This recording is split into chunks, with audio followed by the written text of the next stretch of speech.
So let's start off this module with just a brief introduction into the different types of traders. There are many types of traders, and each type will generally refer to the preferred time frame a trader likes to be in the market for during a single trade. Now, you've probably heard of a lot of these before, but let's go over some of the common types. As you can see, we have scalpers, day traders, swing traders, and position traders. Now, we'll explain what each of these are and what they mean, but for the sake of keeping things simple, I just want to point out that I will be giving the most generalized explanation for each one of these, and depending on the individual, it's totally possible to fall somewhere between one of these categories. So yeah, let's get into it. Scalpers. Scalpers are the short-term traders of the market. They make their profits by capitalizing on small changes in the market, and on average, they hold their trades anywhere from a couple of seconds to a few minutes. Next, we have the day traders. Day traders look to be in and out of their trades within, you guessed it, a day. The average time they like to be in a trade for can range from less than an hour to a few hours. Now, it's important to note that day traders generally like to close out their positions before the day ends, and often they don't like to hold overnight. Then we have the swing traders. Swing traders look to hold positions over a more extended period of time, from a couple of days or even a couple of weeks. Now, swing trading generally takes less of a time commitment than day trading or scalping, as swing traders will often take fewer entries and they'll spend most of their time waiting on entries or managing a trade until it plays out. Next, we've got the position traders. Now, the position traders are the long-term players in the trading space. Their trades can span over the course of a couple months or even last over a year. Now, these traders typically open very few positions and spend the least amount of time on the charts. So, in the early days of your journey, you might find yourself being drawn to one style or another, or somewhere in between. But that's the great thing about trading, is that there's a style out there for everyone, and regardless of your personality or temperament, you'll find something that matches your work-life balance, or just something that matches your own personal psychology. Now, I personally started out dipping my toes into swing trading, and I found that it affected me in ways that really weren't healthy or compatible with my current lifestyle at the time.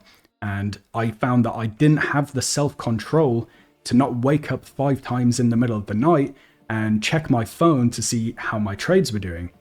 Now, after some more exploration and, time and experience, I settled into an area that was somewhere in between scalping and day trading, where I was only required to be on the charts for a couple hours a day, and I didn't have trades running overnight, haunting my dreams, so to speak.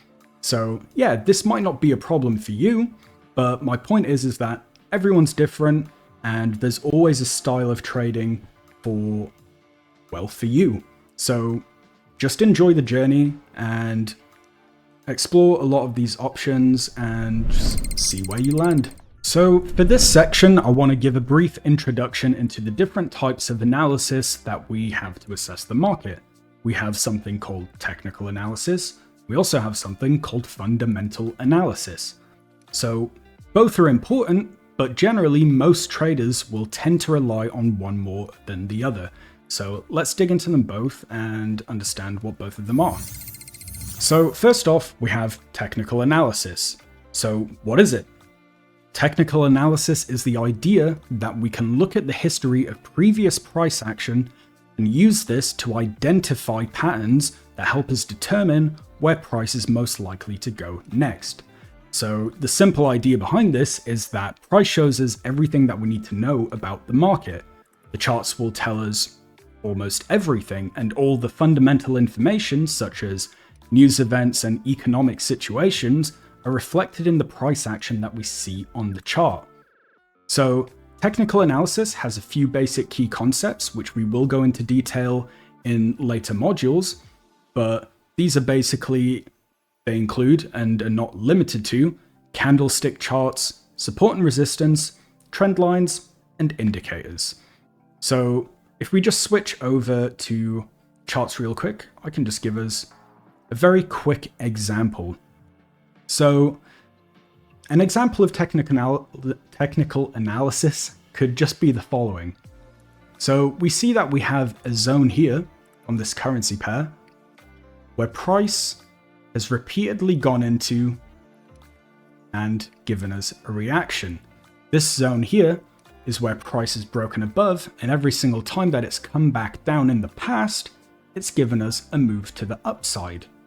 So based on this information, we can make an informed decision that if price is to come down back into this area again, the same thing is likely to happen again, and we'll get another move to the upside. So we have just used historical data to make an informed decision about where price will go next. This is the essence of technical analysis. So moving on, let's talk about fundamental analysis. Fundamental analysis is a method of evaluating an asset's value by examining relevant economic, financial, and geopolitical factors. Now, I know that this can sound a little complicated and overwhelming, and it certainly can be at first, but basically, unlike technical analysis, which focuses on charts and patterns, fundamental analysis delves deeper into the broader economic picture and will require at least some basic understanding of how economics works. So, fundamental analysis has a few basic key concepts, again, including but not limited to economic indicators such as GDP growth, employment rates and inflation, interest rates, political and economic events such as elections or trade agreements, and also just general market sentiment. So news, rumors, and even social media can have a great impact on an asset's value. So an example of fundamental analysis could be, imagine a country releases a strong GDP report indicating good economic growth for that country. This positive news could lead to increased investor confidence and potentially strengthen the currency of that country. So, as fundamental traders, because of this economic news announcement, we decide to buy the country's currency, expecting it to increase in value over a certain amount of time, and then we'll sell at a later date. So, there we have it. There's two very basic introductions to technical and fundamental analysis. Now, it's generally agreed that combined understanding of both will lead to a well-rounded approach as a trader. And even if you are a technical trader primarily, it's important to know what news events to pay attention to, and it will be vital in knowing when to get in and out of the market and when to expect that increased volatility. So there we have it. Now we know the basic difference between technical and fundamental analysis. So to finish up this module, we're going to be talking about the Forex market sessions. Now, the Forex market operates 24 hours a day, 5 days a week, Monday to Friday, and it's divided into 4 major sessions. These sessions are based on different global financial centers. So these sessions don't just happen one after another, they do overlap at certain times, and during these times we get periods of increased market activity. So let's go on and we'll talk about the 4 main Forex market sessions. So let's just quickly go over them.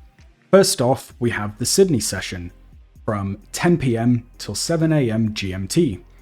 The Sydney session kicks off the Forex trading week. Whilst it's generally less volatile than other sessions, there can be notable movements, especially when there is economic news from Australia or Japan. Then we have the Tokyo session, which starts from midnight till 9 AM GMT. So the Tokyo session is known for its liquidity, with the Japanese yen being actively traded during this time and it overlapping with the Sydney session. This is a period that can see increased volatility, and especially when economic data is released from Japan in particular. Next, we've got the London session, which is 8 AM until 5 PM GMT. The London session is considered the most active and liquid session, mainly because it crosses over with the New York session in the later hours. It often sees large price movements, and economic data releases for Europe and the United Kingdom can significantly impact currency values during this session. So, and then finally, we have the New York session from 1 p.m. till 10 p.m. GMT. The New York session overlaps with the end of the London session, resulting in high liquidity. This period is a crucial period for traders as it includes the release of economic data from the United States, often leading to some of the most significant market movements. So, deciding when to trade and which sessions can be a very important part of your trading journey and building your trading plan and strategy. So maybe take some time to look at some of your favorite currency pairs and just see how they behave at certain times of the day. If you haven't done this before or been down this rabbit hole, you might be surprised at just how much this can matter. So to start off module 3, we're going to go over the different kinds of orders. Now, the different kind of order that you might be using is going to depend heavily on your trading strategy. Each of these different kinds of orders have their own unique benefits, so we're going to talk about all of them and discuss exactly what those could be. So let's move on over here and start off with market orders. Now, market orders are the most basic of all the order types. A market order is an order to instantly buy or sell your chosen asset at current market price. Now, we use these when we want to enter the market immediately. It's like saying, I want in and I want in now. So there are two different kinds of market orders. We have the buy market order and the sell market order.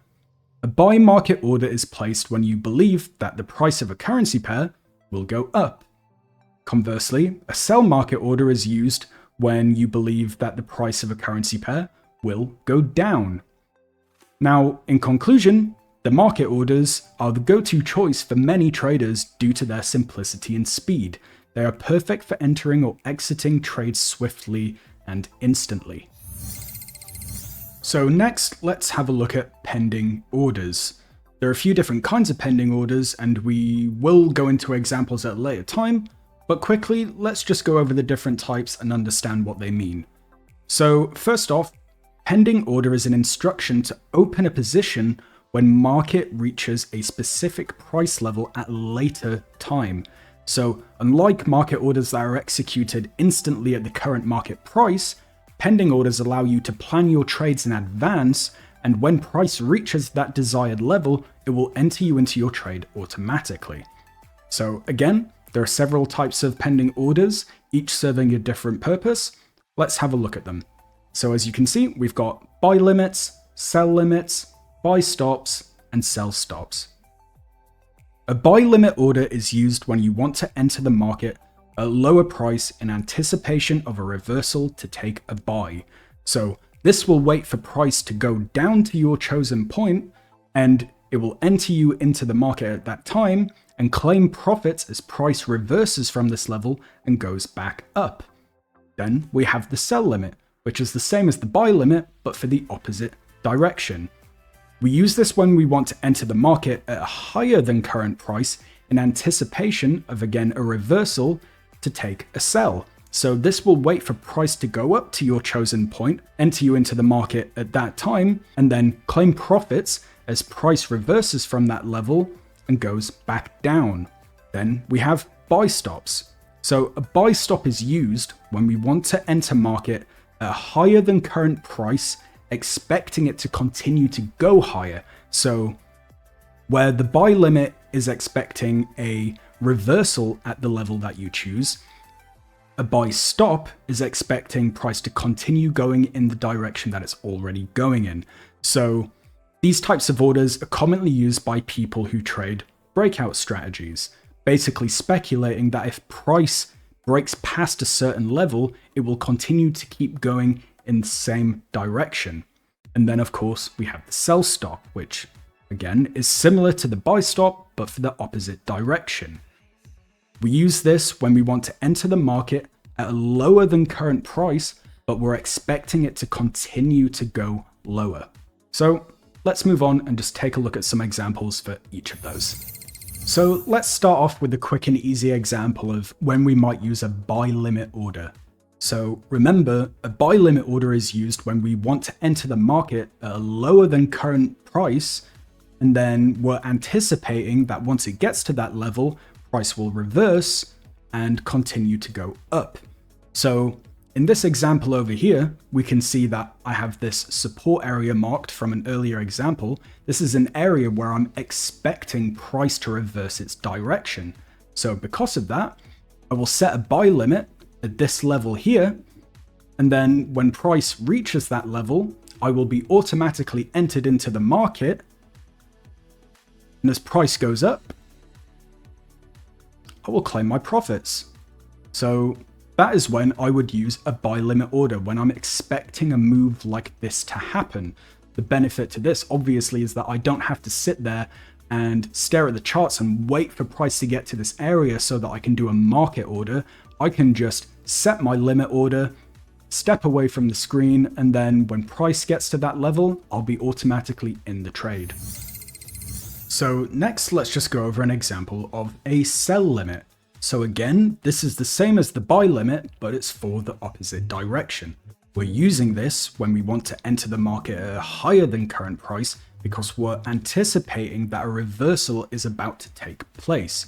So let's have a little look at this example up here where I've marked off this resistance area. And let's just say that I assume that if price reaches back into this level, price is going to reverse and keep going back down. So once again, instead of sitting on the charts and waiting for price to get up here and entering the market manually, I can use a sell limit. So I can set my sell limit up here at this level, step away from the screen,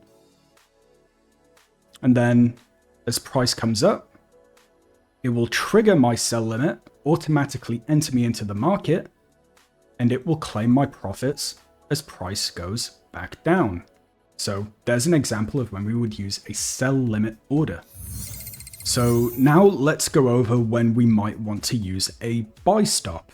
Remember, a buy stop is used when we want to enter the market at higher than current price, expecting price to continue to go higher. So not like the buy limit or the sell limit where we're expecting a reversal, we're expecting a continuation. So if we just have a little look at the chart here, I've marked off this area of resistance, and let's assume that I believe if price breaks past this level, it's going to keep going higher. So what I can do, again, instead of sitting on the charts and waiting for this happen so that I can manually enter in my market order, I can just set a buy stop at this level.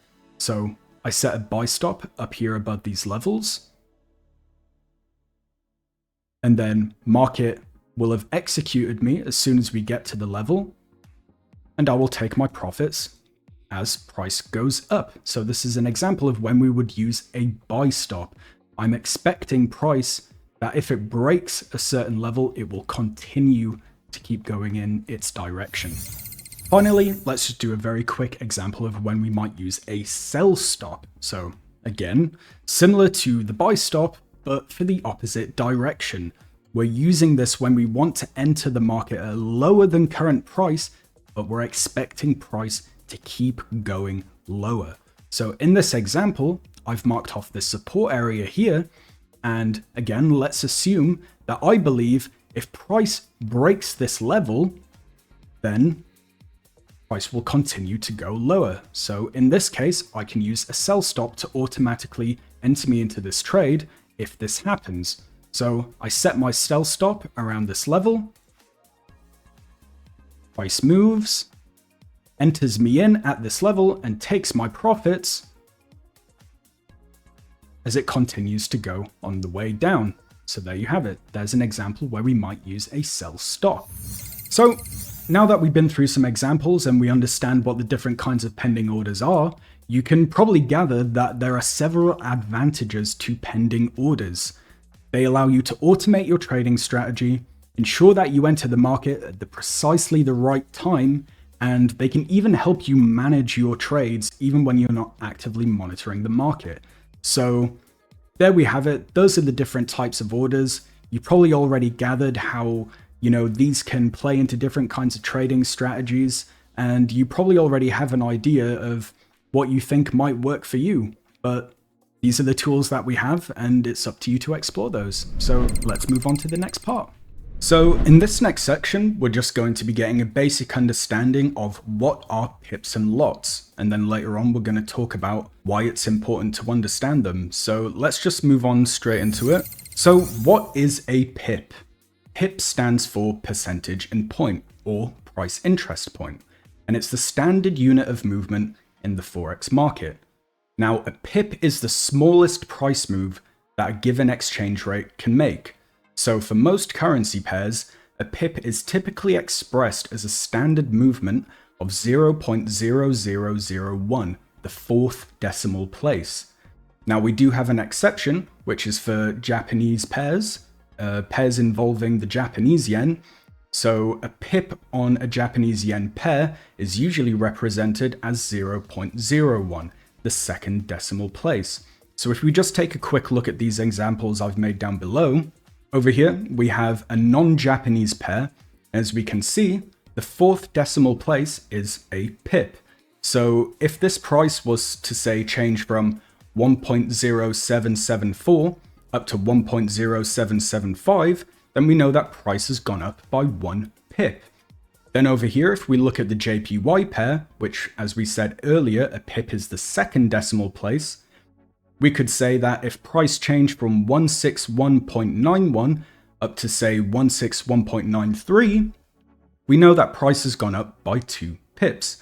Now, we do often see sometimes that there will be an extra number on the end after where our pip is starting. So the very last number in the value is something known as a pipette. A pipette is 1/10 of a pip. So if you see this number after the value, after the pip on the value, we know that this is the pipette. 10 pipettes will make 1 pip. So let's move on and talk about just why is it important to understand what a pip is.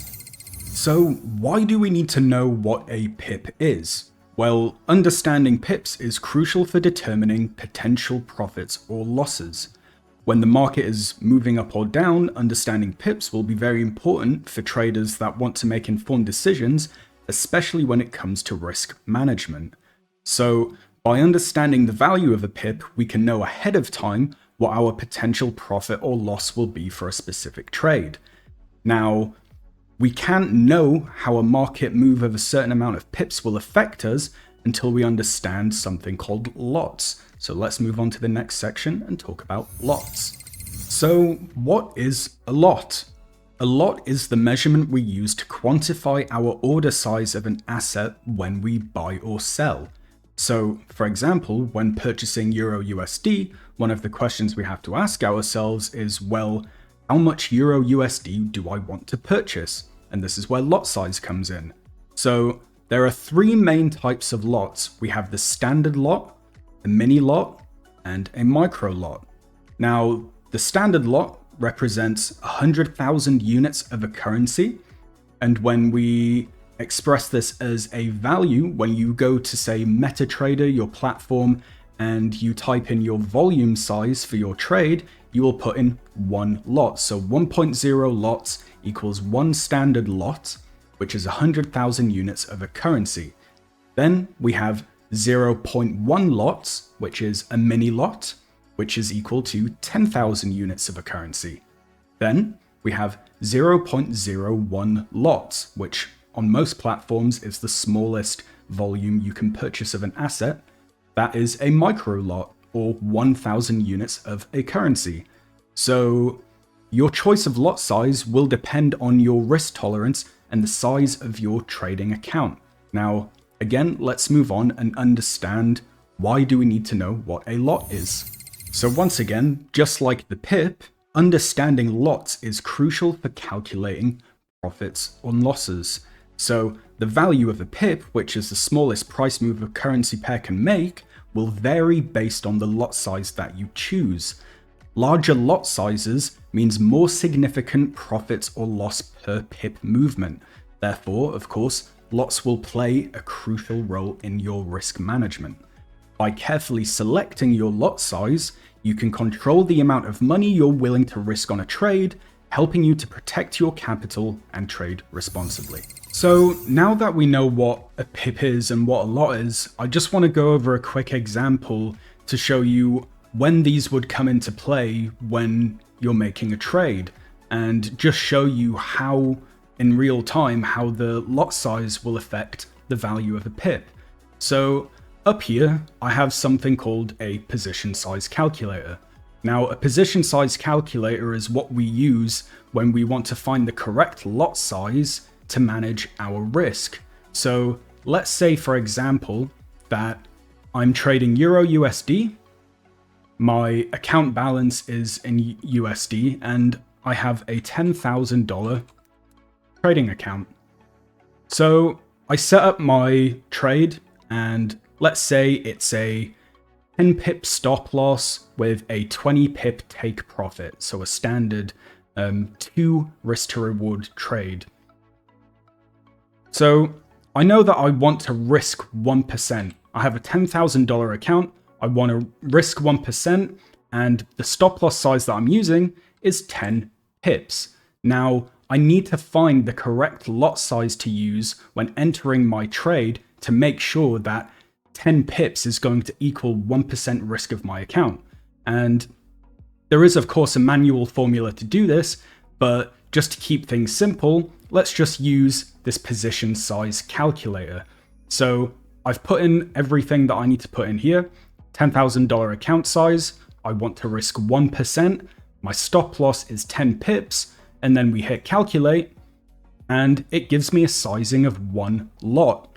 So in order for me to risk 1% with a 10 pip stop loss on this account, I need to be using a volume size of 1 lot. So that's 1 standard lot. And as we said earlier, 1 standard lot is 100,000 units. So there you go. You can see how the lot size is what affects the value of a pip when we're trading. So just to show you quickly again, let's say that I wanted to risk 0.5% in this case, but my stop loss is the same size. It's still 10 pips, but now I need those 10 pips to add up to 0.5% risk instead of 1%. And that's where lot size comes in. Hit calculate, and the size it tells me to use is 0.5 lots. So there it is. We'll get into risk management more in later modules and in other courses as well, but there's an example you can see right there in front of you, just how the lot size and the pips go hand in hand and why it's important to understand what both are. So to finish off module 3, I'm going to be introducing you into another very important part of participating in the markets, which you definitely will come across, and that is spreads and commissions. So let's move on and dig into that. So first off, we've got commissions, which are just very nice and simple. Commissions are generally a flat fee that is charged for purchasing a certain amount of volume of an asset. So I can just use the fivers as an example here. The commission on Forex pairs, when you trade a Forex pair, you get charged $4 per lot. So for every lot that you purchase of a Forex asset, you'll be charged $4. Now, let's move on to the spreads. Spread is a little bit more complicated, but we'll explain it simply. So the spread is the fee for being able to enter a transaction immediately. Brokers will quote you 2 prices for an asset, the bid price and the ask price. So when you enter a sell, you will get into the market at the bid price, and when you enter a buy, you will enter the market at the ask price. The difference between these 2 prices is known as the spread, or the bid-ask spread. So this is how brokers make money on your transactions, as well as the standard commissions. So let's just move over and look at some quick examples of spreads and how to find them. So like we said before, the spread is the difference between the bid and the ask price. Now, for platforms like MetaTrader, they will conveniently have a column to tell us just straight away what the spread is, but let's just take a look and make sure we understand where this number is coming from. So let's use USD CAD for example. We can see that the bid price is 1.35861 and the ask price is 1.35865. Now that we know how to read pips, because we went over that earlier, we know that the difference here is 4 pipettes, right? There's a difference of 4 pipettes, or 4/10 of a pip. So that means when you enter in a trade on USD CAD, you will be charged 4/10 of a pip.